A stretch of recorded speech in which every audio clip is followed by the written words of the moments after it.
కానీ ఇవాళ ప్రచార ఆర్భాటాలతో లీకుల వార్తలతో మీడియా ముందుకు కూడా రాకుండా ప్రతిపక్షాల ముందు అసలే రాకుండా ఆహ్వానించకుండా పిలువకుండా సంప్రదించకుండా ప్రజల ముందు మాట్లాడకుండా పారదర్శకతకు తిలోదకాలు ఇచ్చిన మొదటి కేసీఆర్ గారు దోపిడీని దాచుకోవడానికి వాస్తవాలను కప్పిపుచ్చడానికి ఈ అధికారాలు ఇస్తారు.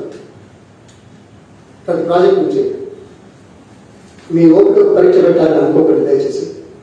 కానీ ప్రజలకు వాస్తవాలు తెలియాలని మనసారా కోరుకుంటూ మీకు విజ్ఞప్తి చేస్తాను. జనైక్యం ప్రాజెక్టులు అయితే గంగలో దొరికారు. ఆ డీటెయిల్స్ వచ్చినప్పుడు మరొక అంశం తెలుస్తాను. తెలంగాణ రాకముందు ఆర్టీఎస్ గురించి చాలా గొప్పగా మాట్లాడండి. తెలంగాణ గురించి ఎందుకంటే నేను చేసినవే కదా, ఇక అవన్నీ తర్వాత మాట్లాడుతున్నాం. అది కడుతుంటే ఇప్పుడు కడుతుంటే ఏం చేస్తున్నాడు ఆర్టీఎస్? కళ్ళు మూసుకున్నాడా? కేంద్ర ప్రభుత్వం లేఖ రాస్తే సరిపోయిందా? మరి జగన్ తోటి దోస్తీ ఎందుకు? ఒకవైపు తెలంగాణ హక్కులను కాలరాస్తూ తెలంగాణ రైతులకు నీళ్లు రాకుండా చేసేటువంటి దుర్మార్గపు చర్యలు చేపడుతున్న పక్క రాష్ట్ర ముఖ్యమంత్రితో నీకు దోస్తారా ఎందుకు అని మాట అడుగుతున్నా. మీ ఇద్దరి మధ్య ఉన్నదేమయ్యా? నాకు అర్థం కాలేదు. ఇద్దరి మధ్య ఏమున్నది? ఎందుకున్నాను? రాష్ట్ర ప్రజలు ముఖ్యమా లేకుంటే మీ స్నేహితులు ముఖ్యమా? స్నేహితుల్లో అంతర్యమేమిటి? ప్రశ్నించాల్సిన సమాధానం రాదా? ప్రజాస్వామ్యం కాదా? ప్రజలకు చెప్పలేమా? ఈరోజు చాలా విషయాలు వచ్చాయి. ఇది మీకు అన్ని డీటెయిల్స్ పంపుతాను. ఇప్పుడే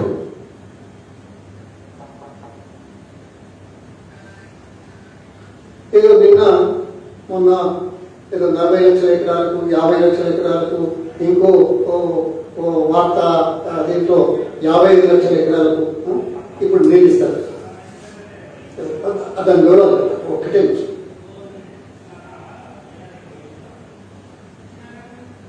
చూడండి. ఇరిగేషన్ డిపార్ట్మెంట్ చర్చలు మొదలుపెట్టింది కదా departments with in the departments with the projects. And they have to come to a conclusion how much water to be released in which project and how much. Fine. ప్రతి సంవత్సరం చేస్తుంటాం. నేను కాలేదు. ఇవి లీకుల ద్వారా వచ్చింది ప్రజలు. దీంట్లో ఏంటి? ఎస్ఆర్ఎస్పిలో 9,65,000 ఎకరాలు మొదటి దశ. అది ఎప్పుడో 1974లో ప్రారంభించిన ప్రాజెక్ట్. ఎస్ఆర్ఎస్పి 2 3,72,000. ఇది కాంగ్రెస్ ప్రభుత్వంలో 4,40,000 ఎకరాలకు రెండవ దశకి ఇచ్చే దాంట్లో పనులు మొదలుపెట్టి దాదాపు 3 లక్షల ఎకరాల వరకు పూర్తి చేసిన చరిత్ర కాంగ్రెస్ పార్టీ ప్రభుత్వం. ఫ్లడ్ ఒకేలా ఒక 20,000 ఇంకా చాలా ఉన్నాయి మాట్లాడింది. ఇప్పుడు దేవాదుల 2 లక్షల ఎకరాలకు, కడెం ప్రాజెక్టు పాతది 60,000 ఎకరాలకు, మిడ్ మానేర్ ఇప్పుడు కొత్తగా ఎలుగులో నుంచి తీసుకొచ్చే నీళ్లలో మిడ్ మానేర్ కింద 52,000 ఎకరాలు. అదేవిధంగా నిజాం సాగర్ పాత ప్రాజెక్టు 1,75,000 ఎకరాలు. గుత్పా అలీసాగర్ లిఫ్టిగేషన్ ఎస్ఆర్ఎస్ మీద మొట్టమొదట తీసుకొని స్టెబిలైజ్ చేసి ఆయకట్టుకు ఇచ్చిన కాంగ్రెస్ ప్రభుత్వం 2008, 2009. జూరాల ఇది ఎప్పుడో ప్రారంభించిన ప్రాజెక్టు పూర్తి స్థాయి నీటి మట్టాన్ని సాధించిన చరిత్ర కాంగ్రెస్ పార్టీ ప్రభుత్వానికి. దాని వివరాలు తర్వాత అవసరం లేదు. అట్లాగే నెట్టెంపాడు, భీమా, కల్వకుర్తి, కోయిల్ సాగర్ ఈ 4 ప్రాజెక్టులు కృష్ణా వరదల మీద ఆధారపడి పెండింగ్ లో ఉంటే 2004 నుంచి 2009 లోపల ప్రారంభించి ఇవాళ దాదాపు నెట్టెంపాడులో 1,40,000, భీమాల 2 లక్షలు, కల్వకుర్తిలో 3.5 లక్షలు, కోయిల్ సాగర్లో 54,000 ఎకరాలు. ఇది కొత్త కాంగ్రెస్ పార్టీ ప్రారంభించిన ప్రాజెక్టు జనైక్యంలో భాగంగా. ఇది కాకుండా నాగార్జున సాగర్ పాత ప్రాజెక్టే 6,58,000 ఎకరాలు. ఏఎంఆర్పి 2004 ముందు ప్రారంభించిన పురోగతి చెందకుంటే 2004 తర్వాత సుమారు 2,68,000 ఎకరాలకు ఇచ్చిన దాఖలాలు కనుక కనపడితే మొట్టమొదటిసారిగా నాగార్జున సాగర్ 50 సంవత్సరాలు పూర్తి చేసుకునే నేపథ్యంలో కాలువలు సరిగ్గా లేకపోతే ప్రపంచ బ్యాంకు నుంచి 2,220 కోట్ల రూపాయల సహాయాన్ని తీసుకుని ఆధునీకరించి పూర్తి స్థాయి నీళ్లు తెప్పించిన చరిత్ర కాంగ్రెస్ పార్టీ అయితే వీటి ద్వారా 37,19,000 ఎకరాలకు నీళ్ళు ఇస్తామని ఈ ప్రాజెక్టులన్నీ కాంగ్రెస్ పార్టీలో పూర్తి చేసి కాంగ్రెస్ పార్టీలో మొదలుపెట్టి కాంగ్రెస్ పార్టీలో పురోగతిలో ఉన్నాయి. ఇది అయితే ఇంకా మధ్యతర ప్రాజెక్టులు ఉన్నాయి. మన దగ్గర దాదాపు 14-15 సబ్జెక్ట్ కరెక్షన్. దాంట్లో మొత్తం 4,02,000. ఈ 4,02,000 ఎకరాలు ఎక్కడున్నాయి? ఆదిలాబాద్ నుంచి మహబూబ్ నగర్ వరకు, ఖమ్మం నుంచి నల్గొండ ఈచిగూడ వరకు ఇవన్నీ ఉన్నాయి. అక్కడక్కడ ఉన్నాయి. వీటిలలో నీళ్లు వస్తే ఆ సందర్భంగా ఈ 4 లక్షలు ఇస్తే ఎంత అవుతుందయ్యా? 37,02,000, 37,19,000, 4,02,000 ఎంత అవుతుంది?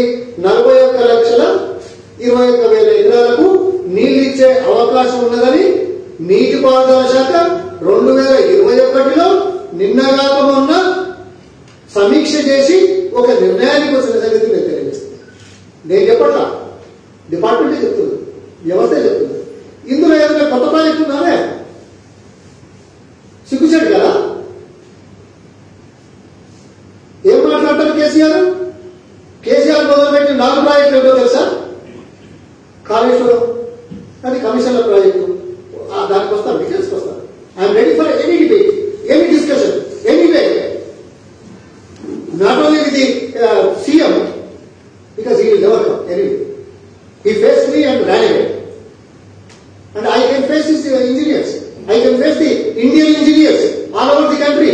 I can face the world engineers who are experts. I will definitely debate whether KCR is doing the right thing or not.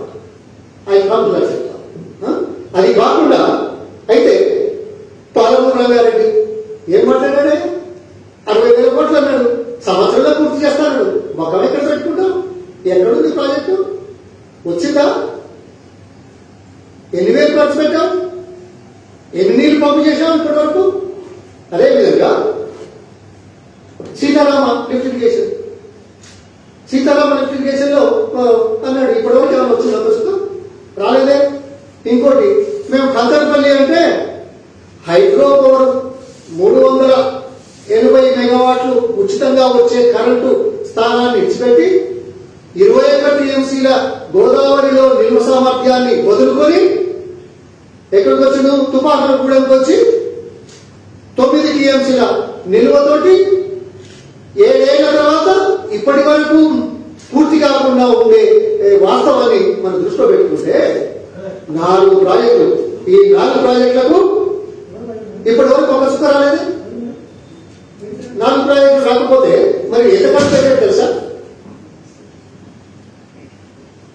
ఈ ప్రభుత్వం వచ్చిన తర్వాత మొత్తం 97,336 కోట్ల 16 లక్షల రూపాయలు ఖర్చు పెట్టింది. ఎప్పటి వరకు?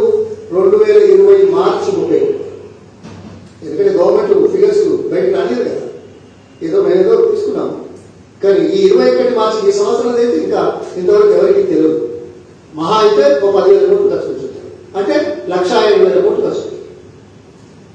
1,07,000 కోట్లు ఎక్కడెక్కడ పెట్టారే? దాదాపు ఈ 4 ప్రాజెక్టుల మీదనే మార్చి 31, 2020 వరకు 76,000 కోట్లు అయితే ఈ సంవత్సరం మరో 10,000 కోట్లు ఖర్చు పెట్టి 86,000 కోట్లు ఖర్చు పెట్టి ఒక్క చుక్క నీరు రాకుండా చేసిన దౌర్భాగ్య పరిస్థితులు సృష్టించి నేను మొదలు 13 పాయింట్ పెట్టాను. ప్రచార ఆర్భాటాలతో వాస్తవాన్ని తప్పించలేదు. సిగ్గుచేటు కదా? కాంగ్రెస్ పార్టీ 2004 నుంచి 2014 వరకు 35,000 కోట్లు ఖర్చు పెట్టి పైన చెప్పిన ప్రాజెక్టులన్నీ ప్రారంభించి పూర్తి చేసి ఆధునీకరించి దాదాపు 40 ఇప్పుడు ఇచ్చే నీళ్ళన్నీ కూడా 41 లక్షల ఎకరాలు కేవలం కాంగ్రెస్ పార్టీ ప్రభుత్వం ప్రారంభించి ప్రోత్సహించి అంతకుముందు పూర్తి చేసిన ప్రాజెక్టులు కానీ కేసీఆర్ వచ్చిన తర్వాత ఒక్క ప్రాజెక్టులు కూడా ఇచ్చేది. ఇంకా దురదృష్టం దౌర్భాగ్యం ఏంటంటే బాలయ్య ఆ సబ్జెక్ట్ నాకు తెలుసు కాబట్టి ఈ రాష్ట్రంలో జనవనరుల గురించి నాకు బాధ్యత చెప్పారు కాబట్టి ప్రజలకు న్యాయం చేయడానికి రైతులకు నీళ్ళు అందించడానికి నా వంతు కృషిగా నేను చేసింది కాబట్టి నాకు వాస్తవాలు తెలుసు కాబట్టి చెప్పాల్సిన అవసరం ఉందని మాట చెప్తున్నాను. ఆరోపణలు కానే కాదు.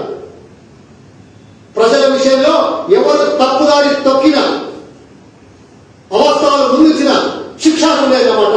మరి ప్రజావేదికల ద్వారా రావాలి, ప్రజల నుంచి రావాలి, న్యాయస్థానాలు చెప్తాయి, శిక్ష పడక తప్పదు అనే విషయాన్ని తెలియజేస్తున్నాను. ఏమయ్యా ఇది ఇలాంటి 86,000 కోట్ల రూపాయలు పెట్టి 4 ప్రాజెక్టులు పెట్టి ఒక్క చుక్క నీళ్ళు అన్నమాట. ఏంది కాలేజీలో సుందిల్లా అన్నారు. ఎక్కడయ్యా చర్చకొస్తారా? ఇవన్నీ చూపెట్టండి. ఇవాళ ఆదరగా ఎక్కడన్నా చెప్పాడా, సమీక్షించాడా? నీళ్లు పంపు చేస్తామని మేడిగడ్డ దగ్గర పంపింగ్ మొదలు పెట్టాడు. మేడిగడ్డ నుంచి సుందిళ్లకు అన్నారని పడుతుంది. ఇప్పుడు సుందిళ్లకు వస్తుంది, సుందిళ్ళ నుంచి అన్నారు. సరే మేడిగడ్డ దగ్గర నీళ్ళు వస్తాము, కానీ ఎల్లంపల్లిలో ఇప్పటికే 10 టీఎంసీల నీళ్లున్న మాట వాస్తవం కదా. ప్రతి సంవత్సరం ఎల్లంపల్లికి పైనుంచి 170 టీఎంసీల నీళ్ళు వచ్చింది వాస్తవం కదా. గత సంవత్సరం 270 టీఎంసీల నీళ్ళు వచ్చినాయి కదా. కింద నుంచి రావాల్సిన అవసరం లేదు కదా.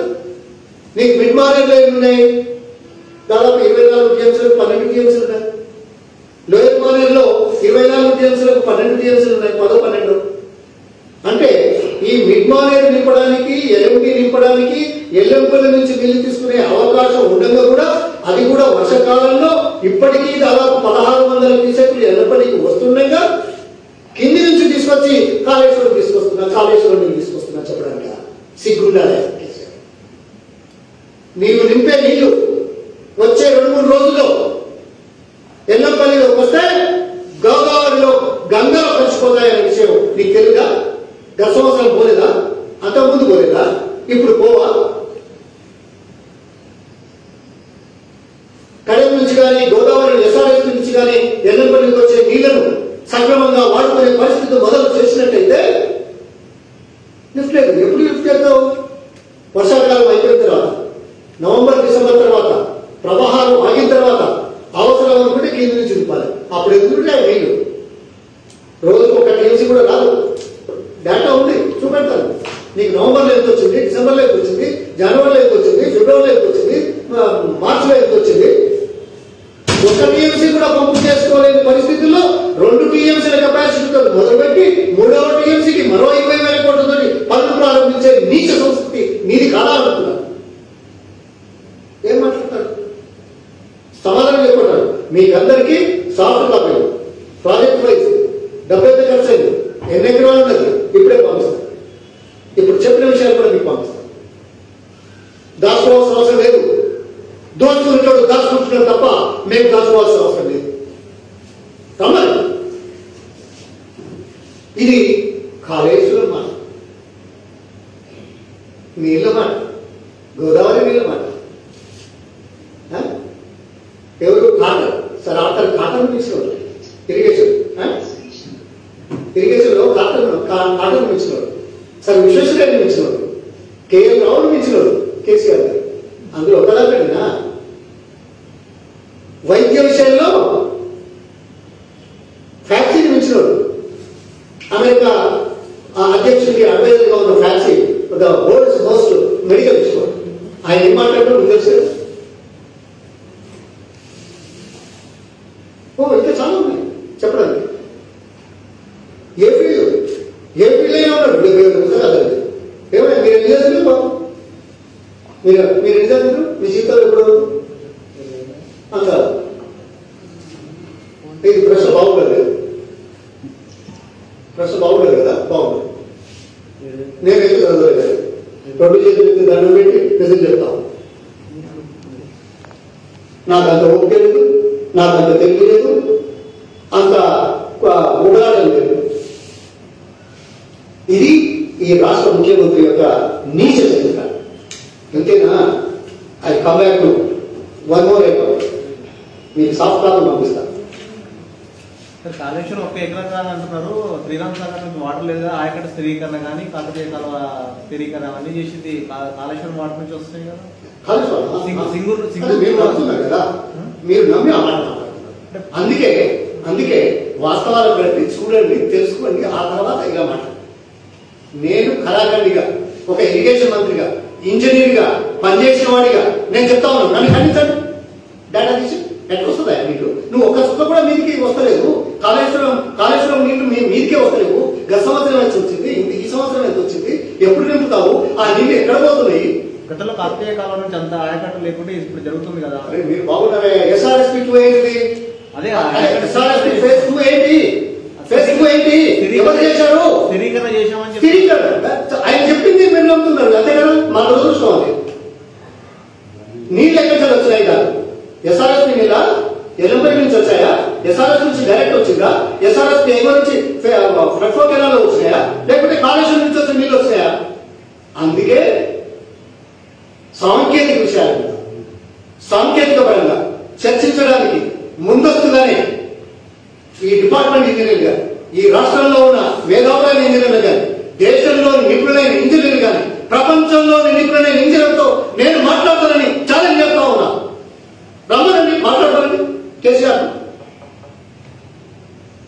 నేను చెప్పేది అబద్ధం అనుకుంటే కేసీఆర్ వచ్చి ముందర మాట్లాడతానండి. ఎందుకు 86,000 కోట్లు దీంట్లో పెట్టి ఒక్క చుక్క నీరు రాకుండా ప్రజలకు అన్యాయం చేసి భూతత్వంలో చూపించి నీళ్లను చూపెట్టి సెంటిమెంట్ తోటి నాటకాలాడే ముఖ్యమంత్రి కేసీఆర్ అనే విషయాన్ని ప్రజలకు తెలవడానికి వాస్తవాలతో పొందాలక్షణే చెప్తున్నాడు. చర్చకు రమ్మనండి. రాడే నేను నిలబే చర్చకు 45 ప్రాజెక్టులు ఖర్చు పెట్టాం. ఆయన వచ్చాడు కదా ఒక మేజర్ టీవీ ముందు. ఎందుకు దాపరికం దానికి దోచుకుంటున్నాడు కాబట్టి దాపరికం. అదే నేను చెప్తాను. ఇక చూడండి, ఇంకా మిగతా క్వశ్చన్ మనం చెక్ చేద్దాం. ఇది పోవాలి. తర్వాత ఇది చెప్తున్నాం. మిషన్ కాకతీయ. మిషన్ కాకతీయ చాలా గొప్ప ఆలోచనలు వచ్చినాయి. ప్రపంచంలో ఎవరికి కాలేదు. ఏమి తెలుసా? 4,358 కోట్లు ఎక్స్పెండిచర్. ఎన్ని చెరువులకు? 21,436 చెరువులు బాగు చేసాం. ఓకే. చెరువుకు దాదాపు 20 లక్షల పైసలు, 20,33,000 సగటున ఖర్చు పెట్టింది. ఈ ఆయకట్టు ఈ చెరువుల కింద 15 లక్షలు. ఇది తరతరాల నుంచి వచ్చింది. ఏది కాకతీయుల కాలం నుంచి, నిజాం కాలం నుంచి, కాంగ్రెస్ పార్టీ ప్రభుత్వాల కాలంలో ఇవన్నీ చెరువులు వస్తున్నాయి. ఇక కొత్తగా చేసిన చెరువులు ఎక్కడా లేవు. కొత్తగా చేసినవి తెలంగాణ ప్రాంతంలో 1971లో కమాలుద్దీన్ గారు జనగాంలో ఒక కొత్తగా చెరువు. అదేవిధంగా 1962-63లో చలిబాగు ప్రాజెక్టు వరంగల్. ఈ రెండు కొత్తవి తప్ప ఇంకో కొత్త చెరువులు తవ్వలేదనే విషయాన్ని నేను తెలియజేస్తాను. లిఫ్ట్ ఇరిగేషన్ తర్వాత కాలం కూడా కొన్ని వచ్చాయి. కాలం చెరువుల సంగతి. అయితే ఈ యావరేజ్ ఎక్స్పెండిచర్ ఎంత వస్తుందో తెలుసా? ఎకరానికి 15 లక్షల ఎకరాలకు ఈ చెరువుల కింద ఉన్న ఒక ఎకరానికి 29,000 రూపాయలు ఖర్చు పెట్టింది. పర్వాలేదు, చెరువులు బాగా. ఎన్ని నీళ్ళు వస్తాయా? డీసిల్టింగ్ చేసి మట్టి తీస్తే కొద్దిగా నీళ్ళు ఎక్కువ వస్తాయి కదా. మట్టి నీళ్ళు ఎన్ని వచ్చాయి? 20,000 ఖర్చు పెడితే వాళ్ళ లెక్కల ప్రకారమే 2,384 లక్షల క్యూబిక్ మీటర్లు మట్టి తీసింది. దాంతో 8 టీఎంసీల 8.42 టీఎంసీల నీళ్లు అదనంగా వస్తాయనేది అంచనా. ఇవన్నీ కరెక్ట్ అయితే దయచేసి చేస్తే చూస్తే వాస్తవాలు రికార్డ్ చేసుకోగలిగితే ఓకే చేసే 8.42 టీఎంసీ నీళ్లు అదనంగా వస్తాయని చెప్పుకునే ఈ ప్రభుత్వం 1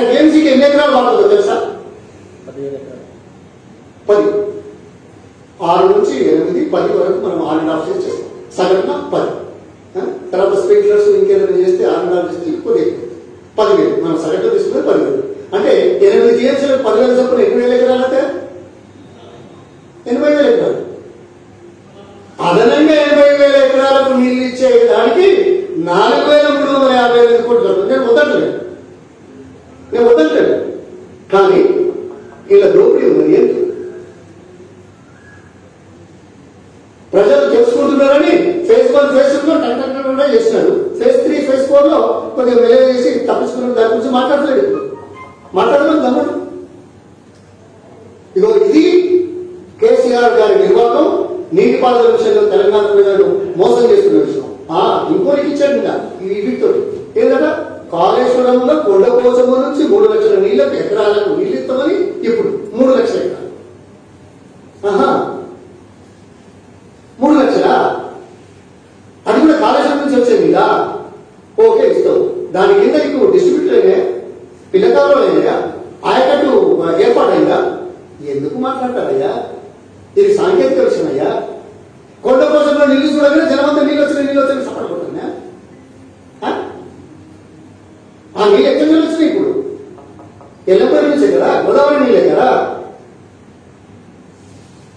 నువ్వు ఎవరికి చెప్పకుండా సమీక్ష లేకుండా ఎందుకు స్టార్ట్ చేసినావు తెలుస్తుంది కదా. నిన్న కాళేశ్వరం మేడిగడ్డ దగ్గర పాపం ఆ ఏరియాలో ఇంకా ఉన్నాయి, చాలా ఉన్నాయి విషయాలు.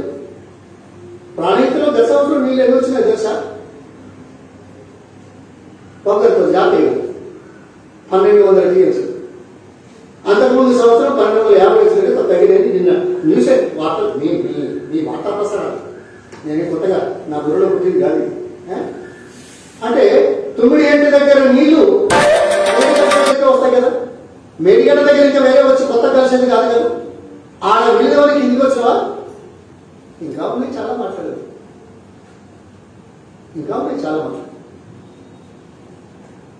అందుకోసం ప్రజలను మోసం చేస్తున్నాడు, దగా చేస్తున్నాడు, అవాస్తవాలతో దోపిడీని దాచుకోవడానికి చేసే ప్రయత్నం చేస్తున్నాడు. కానీ శేష జీవితం మొదటి నుంచి చెప్తున్నాడు చెల్లపల్లి జైలు.